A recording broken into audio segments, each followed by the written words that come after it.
Muy bienvenidos mis apreciados hermanos a esta tercera clase del seminario El Santuario Celestial. Estamos muy contentos de que usted sea parte de esta tercera clase, donde vamos a ver aspectos relacionados al oficio sacerdotal de Cristo Jesús en el Santuario Celestial.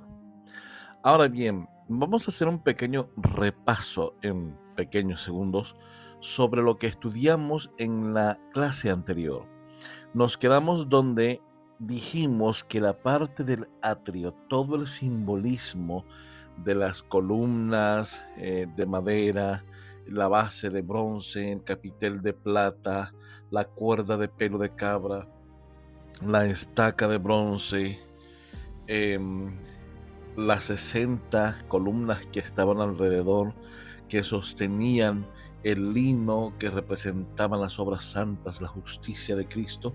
Todo esto era un simbolismo del precio que se tuvo que pagar por Cristo Jesús en la cruz del Calvario para que nosotros tengamos redención. La puerta de acceso al atrio es representación de Cristo, las 4 columnas, los 4 evangelios, los 4 colores de las telas representaban los 4 aspectos relacionados a la redención de Cristo Jesús por nosotros. El altar del sacrificio de madera de acacia cubierto de bronce era una representación del juicio sobre el pecador en el que Cristo tomó nuestro lugar para poder así oficiar una vez por todas el sacrificio por los pecadores. Todo esto simbolismo se cumplió en Cristo Jesús mientras estaba aquí en la tierra. Una vez que Cristo muere y resucita, ahora Cristo debe dirigirse al cielo. ¿A dónde? Al lugar, a los lugares santos, al santuario celestial, a seguir el cumplimiento prefigurado en el tabernáculo, es decir, el oficio del sacerdote en el lugar santo antes de poder entrar al lugar santísimo. Así que en esta ocasión vamos a hablar, en esta tercera clase, vamos a hablar precisamente del continuo oficio sacerdotal de Cristo. Muy bien, vamos a arrancar mencionando lo que sucedía en el santuario una vez que terminaba el sacrificio en la parte de afuera, en el atrio, cuando se terminaba de realizar el sacrificio en el altar del sacrificio. El sacerdote entonces se lavaba las manos y los pies para ahora dirigirse al lugar santo. Entraba por las cortinas al lugar santo, donde realizaba lo que conocemos en la Biblia como el continuo. El continuo, más allá de estar relacionado con el ofrecimiento diario del sacrificio de la sangre diaria del sacrificio que se realizaba en el lugar, en el altar del sacrificio, el continuo estaba más relacionado con el oficio del sacerdote dentro del tabernáculo, dentro del primer departamento que se conoce como el lugar santo. Nos dice Éxodo 27:20, y mandarás a los hijos de Israel que te traigan aceite puro de olivas machacadas para el alumbrado, para hacer arder continuamente las lámparas. De hecho, este es el término que aparece en Daniel 8:11, del cual vamos a hablar un poco más adelante. En Daniel 8:11 encontramos que el continuo sería quitado. Y aquí en Daniel 8:11 no aparece la palabra sacrificio, sino que solamente aparece la palabra continuo, que es el término tamid en hebreo, que representa una obra continua, perpetua. De hecho, aquí en Éxodo 27:20 aparece de nuevo el término tamid, en donde se refiere a la obra continua con relación al alumbramiento, a la lámpara que debía estar encendida. La lámpara, el candelabro, tenía 7 brazos. Se conoce, el término que se conoce en hebreo es la menorá. La menorá tenía 7 brazos y por lo menos uno de esos 7 brazos debía estar encendido. Entonces lo que el sacerdote realizaba lo que hacía era que una vez que iba a entrar al lugar santo, lo que hacía era tomaba fuego del altar del sacrificio donde estaba perpetuamente también el fuego ardiendo. En la rejilla interna estaba el fuego ardiendo perpetuamente, de la cual tomaba el sacerdote fuego para poder encender, eso sucedía en la inauguración, encender el candelero de oro al entrar al lugar santo. Este candelabro estaba hecho de oro puro y no era como el resto de utensilios que habían en el santuario. Este era hecho precisamente por un labrador fino, es decir, alguien que conocía hacer el trabajo de la metalurgia, en este caso del oro. Entonces, había sido fabricado en cada una de los 7 brazos, tenía entonces una especie de recipiente que era donde se colocaba el aceite para que la luz o la lámpara ardiera.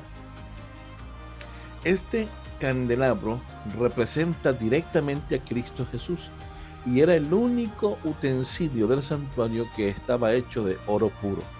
Todos los demás utensilios estaban hechos, especialmente en el lugar santo y en el lugar santísimo, estaban hechos de madera de acacia y recubiertos de oro. En el caso del atrio era madera de acacia y recubiertos de bronce.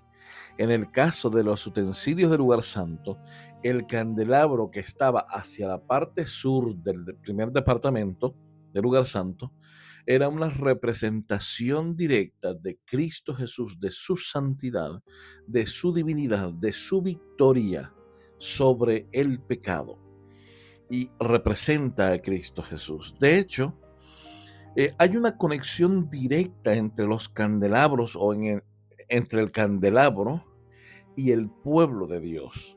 Eso lo podemos ver en el mensaje a las 7 iglesias del libro de Apocalipsis capítulo 2 y capítulo 3. De hecho, en el capítulo 1 de Apocalipsis, en la visión acerca de Jesús, lo que vemos en este caso es que el profeta Juan ve al que está hablando. Primero lo escucha y después lo ve en el capítulo 1. Y cuando le ve, lo que ve es a Cristo Jesús caminando entre los 7 candeleros. Ahora, la imagen que toma aquí el profeta Juan es del templo de Salomón, porque en el templo de Salomón no había un candelero, habían 7 candeleros. Y esta es la imagen que transporta Juan en la visión para describir lo que está viendo. Él ve a Cristo que se movía en medio de los 7 candeleros.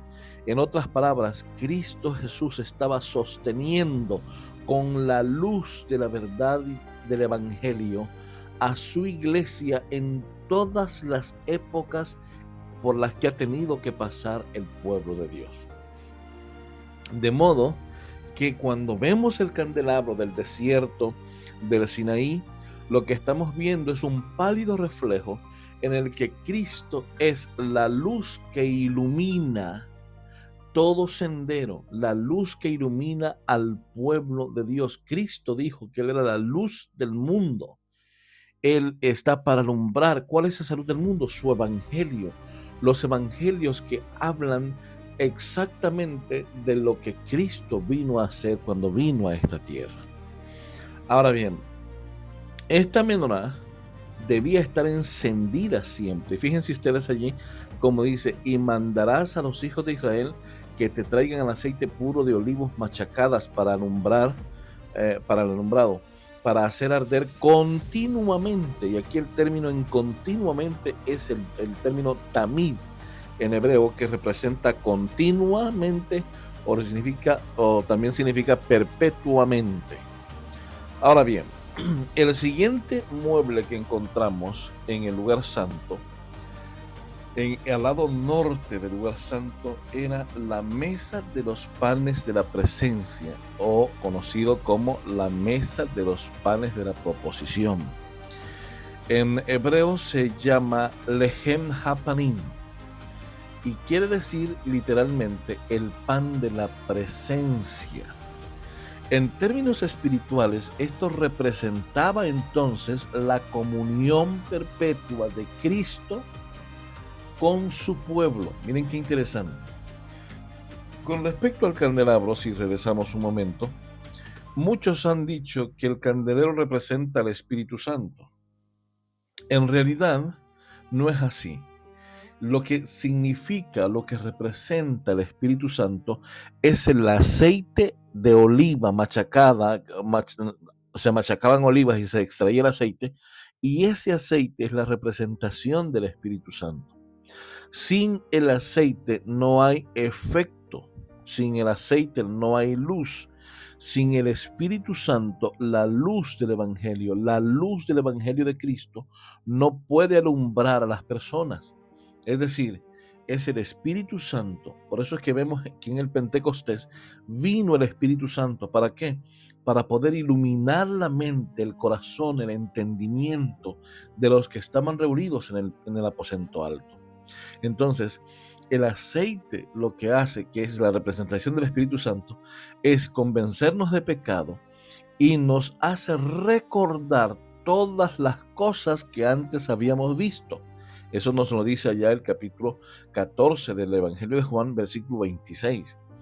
Ahora, entonces tenemos aquí que la mesa de los panes de la proposición es la comunión de Cristo en su iglesia, la comunión que debemos tener todos los hermanos por medio de la palabra de Cristo, por medio del Evangelio de Cristo, por medio de la persona, a través de la presencia de Cristo, por medio del Espíritu Santo.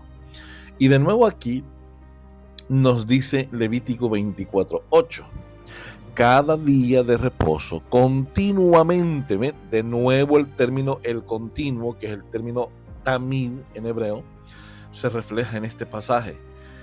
Cada día de reposo continuamente se pondrá en orden delante del Señor, es un pacto eterno para los hijos de Israel. En otras palabras, el sacerdote entraba cada día de reposo, cada séptimo día, y cambiaba los panes de la presencia.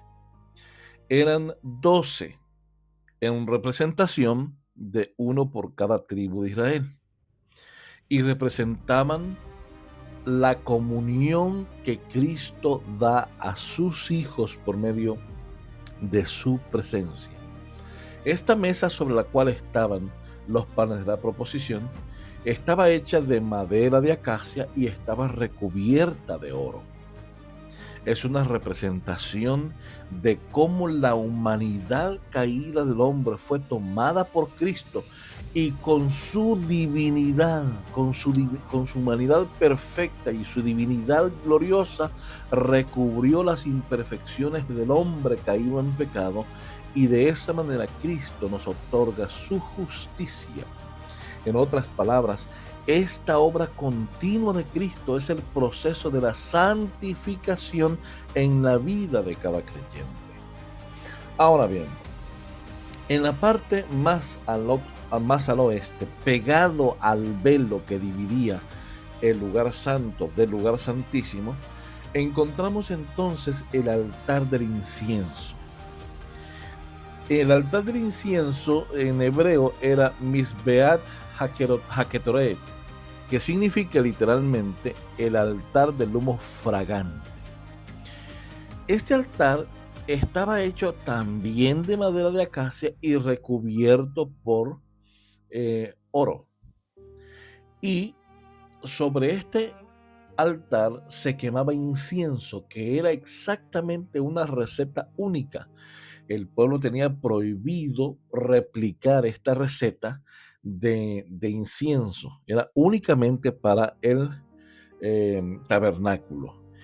Y entonces esto se quemaba en el altar del incienso, tomando fuego, por supuesto, del candelabro y llevando hasta el altar del incienso para comenzar aquella obra de, em, de quemar el incienso. El incienso se quemaba y el humo subía. Miren qué interesante, que el altar del incienso es una representación de Cristo, sobre la base de quien son enviadas las oraciones al cielo.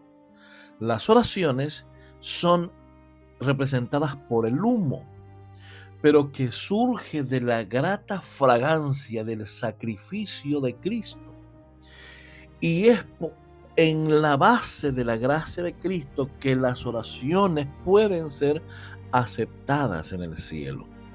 En otras palabras, este altar del incienso es una representación de la intercesión de Cristo por nosotros delante del Padre en cada una de nuestras oraciones. Y es interesante lo que nos dice Éxodo 48. Entonces, y cuando Aarón prepare las lámparas al atardecer, quemará incienso. Habrá incienso perpetuo. Y aquí la palabra de nuevo en perpetuo es el continuo. Es la palabra que conocemos como tamid en hebreo. Delante del Señor por todas vuestras generaciones. Es decir, que esta sería una actividad perpetua en la obra del oficio sacerdotal de Cristo en el cielo. Era una prefigura, era un antitipo, era un tipo del antitipo que sería Cristo Jesús en el tabernáculo celestial. Ahora bien, como hemos visto, esta era la función que Jesús realizaba o que el sacerdote realizaba en el lugar santo. Se conoce, Daniel le llama el continuo. Este no era el continuo sacrificio, sino el continuo oficio sacerdotal que se realizaba en el lugar santo. Entonces, el sacrificio solamente era una parte del oficio sacerdotal que se realizaba en el lugar santo. Por esa razón, cuando se traduce como el continuo sacrificio, no se está abarcando toda la obra que se realizaba en el lugar santo. Por esa razón, el continuo está más aferrada al oficio del sacerdote, porque es la obra completa y no solamente limitada al oficio del sacrificio que se realizaba en el altar todos los días. Era una obra continua y el sacrificio era la primera parte de esa obra continua. El candelabro era otra parte de la obra continua, del oficio continuo. La mesa de los panes era parte de ese oficio continuo sacerdotal. Y el altar del incienso era parte de esa obra continua que debía realizar el sacerdote. Y a todo esto se conocía como el oficio continuo sacerdotal en el lugar santo. Claro, todo esto era una figura de lo que Cristo realizaría en el cielo. Por esa razón es que cuando Cristo termina la obra que está prefigurada en el atrio, Cristo asciende al cielo, y eso lo podemos encontrar en el libro de Hechos de los Apóstoles en el capítulo 1, la ascensión de Cristo al cielo. Esa ascensión que Cristo realiza al cielo, entonces es donde debemos concentrarnos y preguntarnos, cuando Cristo asciende al cielo, ¿a qué es lo que va a hacer entonces? Pues entonces va a ser una serie de cosas dentro del marco que conocemos ahora como el continuo. En otras palabras, Cristo subiría al cielo a realizar la obra sacerdotal que estaba prefigurada en el lugar santo. Esa obra continua del candelero, de la luz celestial, la comunión a través del pan celestial y a través de la intercesión que se realizaba en el altar del incienso, ese es el ministerio del continuo oficio sacerdotal que Cristo estaría realizando en el cielo. Ahora, déjenme ser bastante puntual y hacernos una pregunta sobre este asunto. En el momento cuando Cristo asciende al cielo, ¿a dónde entró Jesús en ese momento cuando Él asciende al cielo. Entró al lugar santo, entró al lugar santísimo. ¿A qué parte del santuario celestial Cristo entra cuando asciende al cielo? Y aquí quiero yo dedicarle unos minutos a este asunto, porque dentro de la concepción adventista hemos siempre entendido que Cristo va a establecer la base para poder comenzar el juicio, perdón, el, el- el oficio sacerdotal del lugar santo. Es decir, esa es la primera impresión que tenemos de que Cristo sube al lugar santo para realizar la obra. El asunto está en que a veces no estamos muy bien eh, sintonizados con todos los elementos de lo que se hacía en el momento cuando el sacerdote entraba al lugar santo. Hay un evento que de repente se nos puede escapar. ¿Y cuál es ese evento? Es el evento de la inauguración del tabernáculo. Eso está tipificado en el capítulo número 40 del libro de Éxodo. Allí encontramos entonces a Moisés y a Aarón, su hermano, iniciando una obra especial. El problema es que de repente no es muy visto porque hay tres obras que se hacen en ese momento: la inauguración del pacto, la inauguración del santuario y la inauguración, vamos a ver, del pacto, del santuario y la inauguración precisamente de las fiestas que se estaban instituyendo en ese momento. Sin embargo, cuando leemos detenidamente, encontramos que hay una inauguración del santuario celestial. Y eso es lo que quiero compartir con ustedes ahora. En el capítulo 9, versículos 23 y 24 de Levítico, encontramos el siguiente pasaje. Entonces Moisés y Aarón entraron en el tabernáculo de la reunión y salieron y bendijeron al pueblo. Y la gloria de Jehová se apareció a todo el pueblo, y salió fuego de delante de Jehová, y consumió el holocausto y la grosura sobre el altar. Este es el sacrificio que se hace para comenzar lo que conocemos como la inauguración del santuario. Y esto nos lleva a lo que nos dice Hebreos 9:12. Y no por sangre de machos cabríos, ni de becerros, mas por su propia sangre entró una sola vez en el santuario, habiendo obtenido eterna redención. Muchas traducciones aquí traducen, en lugar de santuario, le colocan el lugar santísimo. Y déjenme mencionarles, porque en griego, justo aquí en esta parte de Hebreos 9:12, el término para el santuario o el lugar santísimo que aparece es taagia, que quiere decir las cosas santas o los lugares santos.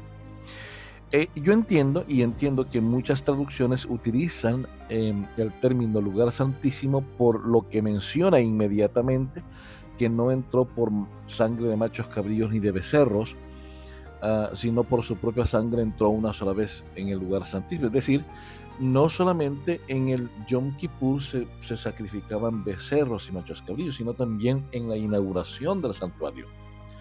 Por lo tanto, aquí no está familiarizado directamente con el Yom Kippur, sino que directamente con la inauguración. Aquí no está hablando de un lugar en particular, sino de todo el santuario celestial como lugar de los lugares santos, como aparece la traducción de taagia, en este caso del griego taagia, que es un plural que significa las cosas santas o los lugares santos. Ahora, en el griego nosotros no tenemos un superlativo para decir santísimo. No existe un superlativo para poder decir lugar santísimo.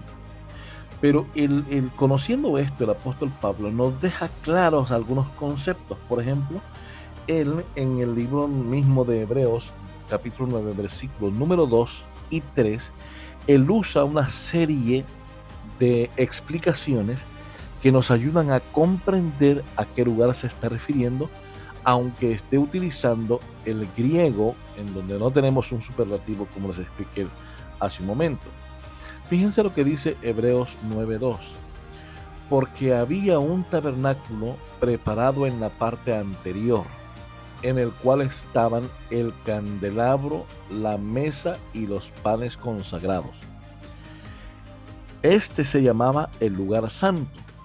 Ahora quiero que pongan mucha atención aquí, porque aquí Pablo claramente, contextualmente hablando, ese contexto inmediato que vemos, lo ubica en donde estaba el candelabro, la mesa de los panes consagrados y el altar. ¿Qué quiere decir esto? Ese lugar se conoce como el lugar santo. Ya hemos visto eso, que esos utensilios estaban en el lugar santo. Sin embargo, en griego, él usa la palabra agia. Entonces, agia, aunque sea un plural, aunque sea una palabra plural, no se está refiriendo a los lugares, como en el caso del versículo 12, sino que se está refiriendo precisamente al lugar santo, porque el contexto nos dice que el candelabro, que la mesa de los panes estaban en el lugar santo, por lo tanto, se traduce como lugar santo. En el versículo 3 dice, y detrás del segundo velo había un tabernáculo llamado el lugar santísimo. Y aquí el apóstol utiliza agia agión. Agia agión, que quiere decir santo, santos o santos, santísimo, en este caso. La doble intención o la doble palabra sobre agia se puede entender como una forma de querer introducir un superlativo, en este caso, que no existe, en este caso, santísimo. Y por el contexto inmediato entendemos que se refiere a la siguiente parte después de donde estaba el candelabro. ¿Cuál sería esa parte? Pues el lugar santísimo. Por lo tanto, en este caso, Cristo asciende al lugar, a los lugares santos, tan pronto asciende al cielo, para poder inaugurar. Existe una cita de la sierva del Señor que en los materiales se los he compartido ya en el grupo de WhatsApp. Justo allí en ese libro, hay una cita en donde la sierva del Señor claramente menciona que Cristo subió para inaugurar el santuario. Ahora, algunos utilizan un argumento que también es válido.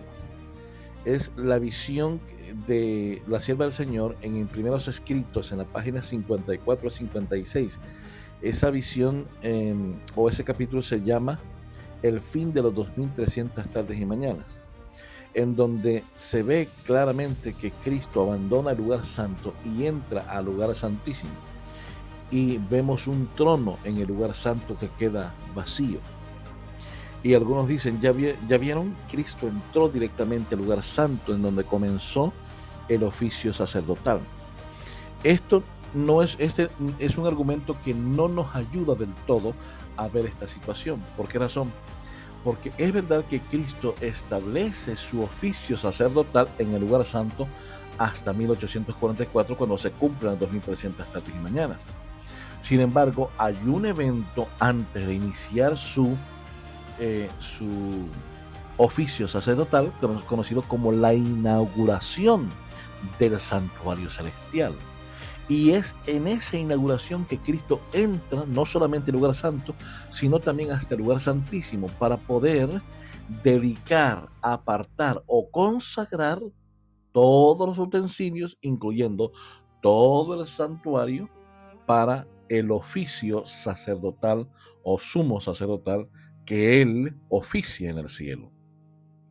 Una vez terminada la inauguración, entonces se enfoca en el lugar santo donde desarrolla el oficio sacerdotal hasta que se cumplan las 2300 tardes y mañanas. La sierva del Señor, hablando de esto, ella dice claramente en una cita que la garantía que Cristo inauguró el santuario celestial fue el descenso del Espíritu Santo en Pentecostés. Muy bien, habiendo aclarado esto, vemos que no altera nada, ninguna cosa si Cristo hace la inauguración, no se altera en nada absolutamente el oficio sacerdotal que después desarrolla en el lugar santo. Vamos a hablar ahora de las 2300 tardes y mañanas. Uno de los grandes problemas que se ha dado es si este periodo de tiempo profético son literales o son simbólicas. Y aquí voy a dar una serie de razones bíblicas por las cuales las 2300 tardes y mañanas han sido entendidas como un periodo simbólico y no literal. El primero, que es el principio de día por año que nos ofrece Números 14:74, y también en Ezequiel encontramos esa razón donde dice que sería día por año. Ese es un principio bíblico. En Daniel 8, la segunda razón es la repetición y continuación de la profecía de Daniel 7. En otras palabras, si la profecía de Daniel 7 es simbólica, por lógica debemos entender que si en Daniel 8 se repite la profecía y continúa, significa entonces que también tiene un contexto profético simbólico. La tercera razón es el término profecía. Ya define el concepto simbólico como contexto, es decir, cuando hablamos de una profecía, claramente estaremos hablando de cosas simbólicas. La cuarta razón que hemos visto acá es si el carnero y el macho cabrío del capítulo 8, que están en la misma profecía, son simbólicos, entonces, por lógica, las 2300 tardes y mañanas, pues son simbólicas. En quinto lugar, debemos entender esto. Daniel 9 nos habla de las 70 semanas. Sin embargo, Daniel 9 es parte íntegra de Daniel 8. Primero, porque en aquel tiempo no existían los capítulos. En segundo lugar, porque la respuesta que el ángel le da en el capítulo 9 a Daniel es porque Daniel no había entendido la profecía del capítulo 8. De manera que cuando el ángel le dice, mira, 70 semanas están cortadas para tu pueblo, si este periodo de tiempo es entendido como profético y simbólico, es porque las 2300 tardes y mañanas también son simbólicas. Y yo quiero agregar tal vez dos elementos más, dos razones más bíblicas a este asunto que por asunto de espacio no las incluí. Número uno es el lenguaje del santuario que se maneja en el capítulo 8 con relación a las 2300 tardes y mañanas. El lenguaje del santuario, 2300 tardes y mañanas, la expresión tarde y mañana, una expresión del santuario. El continuo sería quitado, una expresión del santuario. Todo este lenguaje que representa el santuario nos hace pensar que si el santuario era una sombra, un símbolo, por lo tanto las 2300 tardes y mañanas también son simbólicas. Y la última razón que me gustaría mencionar es el hecho del lenguaje hebreo que tenemos aquí. El lenguaje en hebreo, el término tarde y mañana, es un lenguaje típico para decir día, un día. La tarde y la mañana corresponden a un día y aún está relacionado íntimamente, precisamente, al lenguaje del santuario. Muy bien, estas son las razones por las que sabemos que las 2300 tardes y mañanas pues son simbólicas y no son literales. Vamos ahora a ver cómo es el inicio de las 2300 tardes y mañanas, cuándo comienzan a cumplirse. Primeramente debo decir que muchos, especialmente los preteristas, consideran que las 2300 tardes y mañanas son literales y que se cumplen en el tiempo de Antíoco Epífanes. Sin embargo, 2300 años son solamente 6 años. y no concuerda con el tiempo en el que Antíoco Epífanes estuvo en el tiempo de los macabeos. No concuerda absolutamente. Por lo tanto, es otra de las razones por las que sabemos que las 2300 tardes y mañanas pues son simbólicas. Ahora, ¿cuándo inicia este periodo profético? En Daniel 9:25 encontramos la base de todo esto. Dice, desde la promulgación de la orden para restaurar y edificar a Jerusalén hasta la venida del Mesías príncipe habrá 7 semanas y 62 semanas, es decir, 69 semanas. Luego está hablando de una semana más en donde le quitarían la vida al Mesías y no por sí mismo, es para darle cumplimiento a las 70 semanas, que estamos hablando de 490 años, a partir de la promulgación de la orden para restaurar y edificar Jerusalén. Fíjense, a partir de ese momento. Hubo 3 decretos, el primero por por Darío, el segundo por Ciro y el último por el rey Artajerjes I. Los 2 anteriores no fueron decretos incluyentes, es decir, que solamente daban espacio para construir alguna parte de la ciudad o algún asunto específico de la ciudad. El decreto más completo y más inclusivo es el decreto del Artajerjes I en el año 457 a.C., cuando comienza el cumplimiento precisamente en el otoño del año 457, comienza a cumplirse esa profecía, que es cuando comienzan a regresar los últimos exiliados, comienzan a regresar, pero viene la orden y el decreto para reconstruir las murallas, para construir el templo, para construir la estructura del gobierno.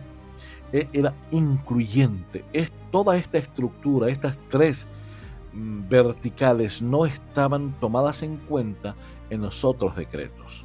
Así que el año 457, el otoño del año 457 a.C., es muy especial porque es cuando comienzan a cumplirse las 2300 tardes y mañanas y las 70 semanas que son parte de esta profecía.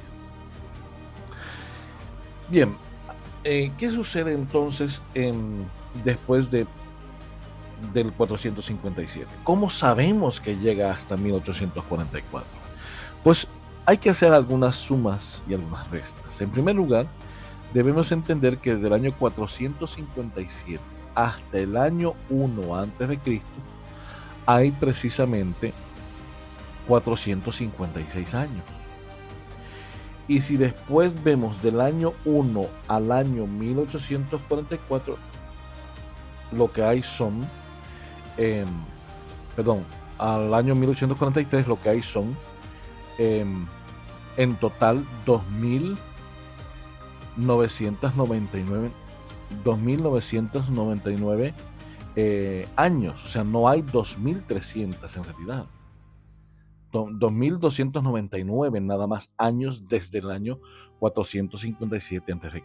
Por eso es que muchos han criticado a la Iglesia Adventista diciendo que no llega hasta 1844. El problema que ellos no han visto es que entre el año 1 antes de Cristo y el año 1 después de Cristo hay un año que se pierde, porque no existe el año 0. Por lo tanto, debemos agregarlo al final. Si el término llega hasta 1843, entonces ese año que se pierde por el desfase temporal del año 1 al año 1, entonces se agrega al final y entonces nos llega a 1844. Así es como se suma y se saca el término de los 2300 tardes y mañanas. Muy bien. Ahora sí que vamos a entrar directamente en la parte de Daniel 8, el continuo, también y el conflicto del santuario. Vamos a ver 6 textos bíblicos, vamos a ir desde el versículo 10 hasta el versículo 14, pero vamos a ver 6 puntos específicos acá.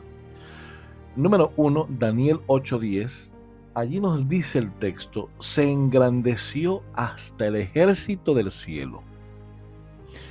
En hebreo, aquí lo que encontramos es la palabra bactidal. o Baktigdal, y se engrandeció, que es una forma intensiva del verbo gadal, ser grande, crecer, exaltarse. Eso es lo que significa este pasaje. No sugiere solo el poder político, sino también arrogancia espiritual. El texto continúa diciendo, Ad Seba Hashamayim, hasta el ejército del cielo. El ejército del cielo no es solo una metáfora en este caso, sino que representa al pueblo de Dios, a los ángeles y el mismo orden del santuario celestial. Esta imagen lo que muestra es un poder humano religioso que se levanta contra la estructura divina del culto. Pero ojo con esto. Esto debe suceder en el contexto después que Jesús asciende al cielo, después de haber cumplido el atrio, después de haber venido el Espíritu Santo. Cristo ya está en el cielo y está cumpliendo el oficio sacerdotal en el tabernáculo celestial.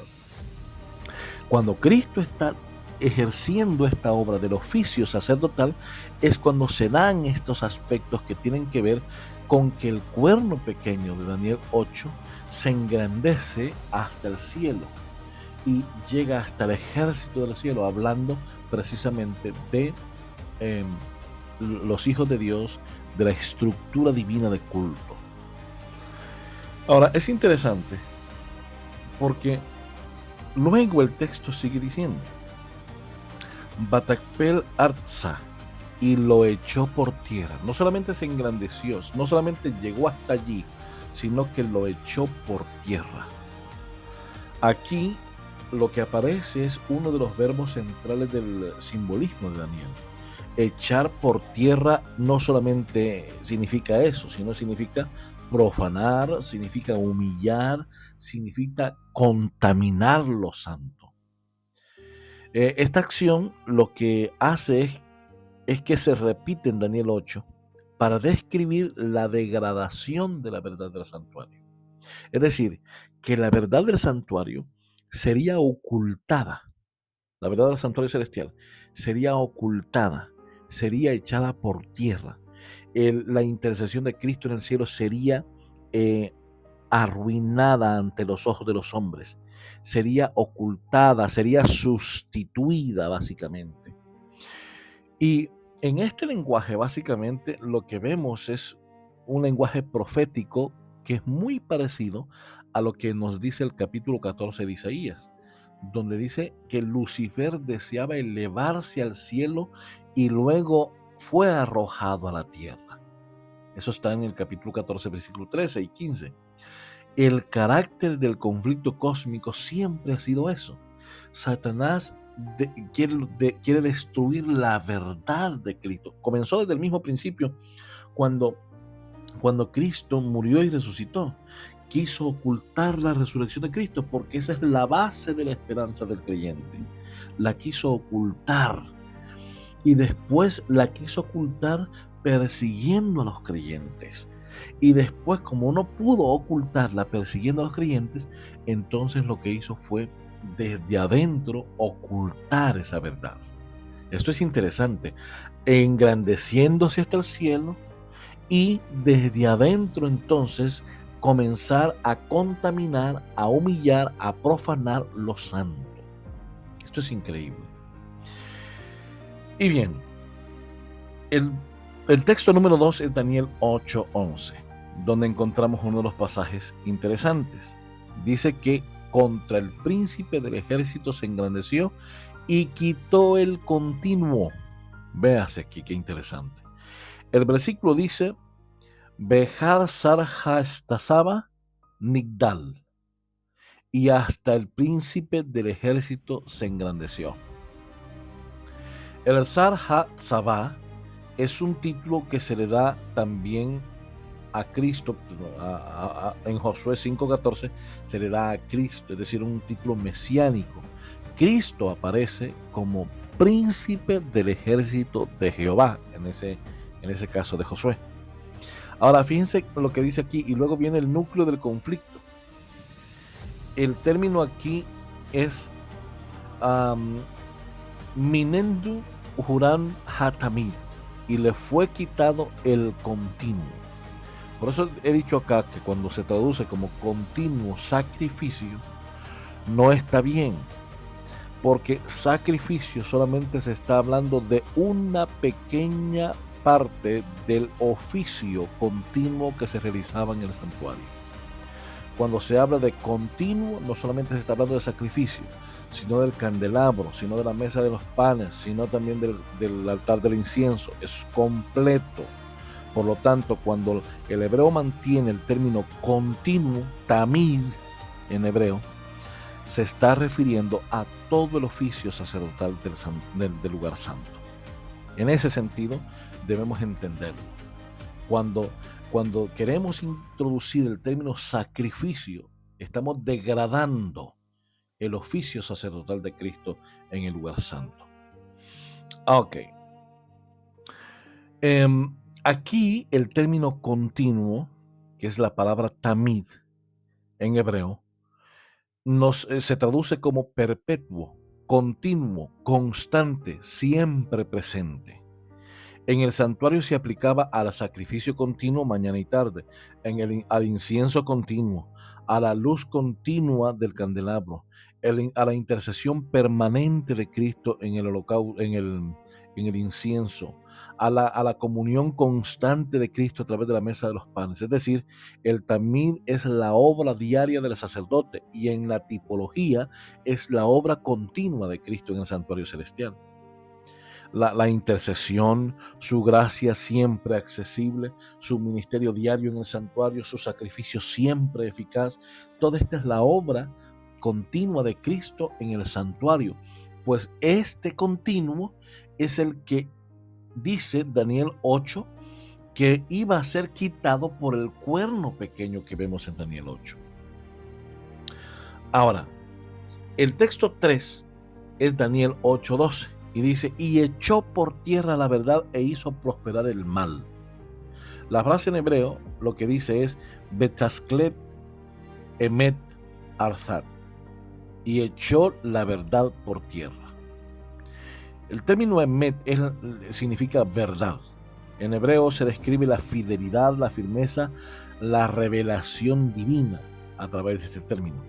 Lo que quiere decir es que el cuerno pequeño no solo ataca doctrinas, sino también ataca la verdad del santuario, la verdad del sacrificio único, del mediador único y de la intercesión única.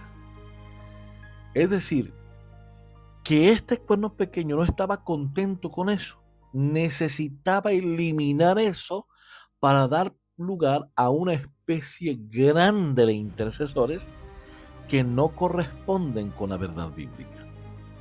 Ahora, fíjense la siguiente expresión. La expresión Beasá Behitzliach, y prosperó en su hacer. Es decir, su sistema religioso tendrá éxito externo, influencia global y aceptación popular. Claro que sí. Y podríamos mencionar momentos puntuales. Por ejemplo, después de que Cristo ascendió al cielo, la persecución romana fue terrible hasta el año 313, que estamos ya en el siglo IV. Después del año 313, cuando por decreto se dice que ya no iban a haber persecuciones, entonces comienza una constante transición de lo puro de la iglesia cristiana apostólica a una iglesia corrompida y contaminada con todas aquellas doctrinas que provenían del paganismo. Entre ellas se inventaron la ascensión de María, que los apóstoles después de muertos habían ido al cielo, y no solo los apóstoles, sino todos los santos que morían se iban para el cielo. Y todo esto lo que hizo fue echar por tierra la verdad, porque ya ahora Cristo, en la terminología tradicional de la Iglesia Católica medieval, ya no estaba solo intercediendo, sino que le llegó María y los apóstoles a interceder por nosotros. Y no contentos con eso, introdujeron una forma humana de intercesión.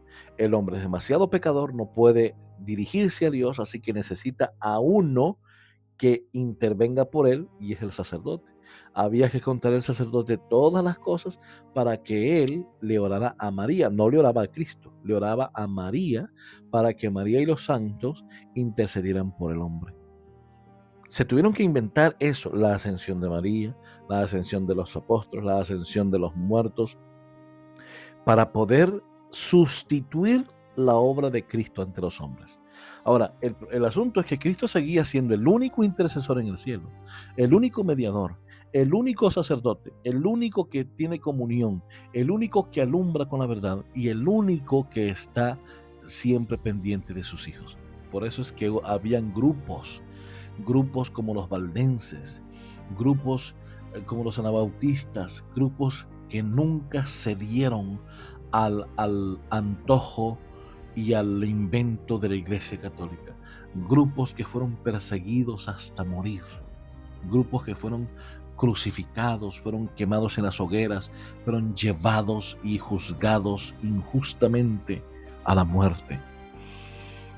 Mis queridos hermanos, el continuo había sido quitado de la vista de los hombres, pero el único y suficiente mediador estaba trabajando por nosotros en el cielo, sin la ayuda de nadie. Ya casi terminamos. El punto número 4 es Daniel 8:12. Nos dice, y echó por tierra la verdad e hizo prosperar el mal. La frase hebrea aquí dice, Betasheik emet harzá, ya lo había mencionado, y echó por tierra la verdad. Esta verdad representa precisamente la firmeza del pueblo de Dios. El cuerno pequeño no solo ataca doctrina, sino que ataca la verdad del santuario. Y finalmente, este poder tuvo éxito en todo. Ahora, Daniel 8:13 nos habla de un diálogo celestial que hay. ¿Hasta cuándo el continuo y la prevaricación asoladora? Aquí el término hebreo es ad matai, que significa hasta cuándo. Y esta expresión aparece en los salmos cuando los santos claman por justicia. Aquí la pregunta se hace desde el cielo hacia la tierra, un clamor divino ante la usurpación del ministerio sacerdotal de Cristo. El texto menciona Echazón Hatamim, la visión del continuo, y luego dice Hapeshá Shomem, la prevaricación desoladora. Esto es impresionante cómo lo presenta la Biblia. En contraste solemne, el continuo representa el verdadero culto celestial. La prevaricación desoladora representa la falsificación humana del culto, lo que sucedió en la Edad Media, hermanos. La persecución, porque habían muchos hermanos que no querían aceptar esa falsificación. Toda la ascensión de María, la ascensión de los apóstoles, las indulgencias, los sacerdotes oficiando misa, todo ese tipo de prácticas tenían un origen pagano y correspondían a una falsificación humana de culto a Dios, una falsificación. Por eso la pregunta del ángel es, ¿cuánto durará el eclipse del ministerio celestial? ¿Hasta cuándo esta verdad iba a ser echada por tierra? Y miren cómo se desarrolla. Daniel 8:14, hasta 2300 tardes y mañanas, y entonces el santuario será purificado. La expresión aquí es ad erev boker al payin uslos meot, hasta tarde mañana 2300. Como ya vimos esto, tarde mañana no es simplemente un modo de decir día, es el lenguaje litúrgico del santuario, el ritmo del sacrificio continuo. Lo que fue oscurecido por poderes humanos volvería a la luz con gran poder y reivindicación. Por esa razón es que aquí nos sigue diciendo la frase Benizdat Kodesh, y será vindicado, restaurado, purificado el santuario. Pero ya el santuario no existía. Entonces, ¿a qué santuario se refiere? Al santuario celestial, a la verdad del santuario celestial. Benizcat no solo significa purificar, es hacer justo, restaurar a su condición apropiada, es vindicar. De manera que es aquí donde comienza la transición al día de expiación celestial. En la tipología corresponde a la entrada de Cristo al lugar santísimo. Esto se cumple en el final de las 2300 tardes y mañanas en el otoño de 1844. El día de expiación y 1844 es el vínculo tipológico para que se cumpla la profecía. Hebreos declara solemnemente: Cristo no entró en un santuario hecho de manos, sino en el cielo mismo, en el santuario celestial. Mis queridos hermanos, es interesante cómo podemos ver que este cuerno pequeño fue el culpable de echar por tierra la verdad del santuario.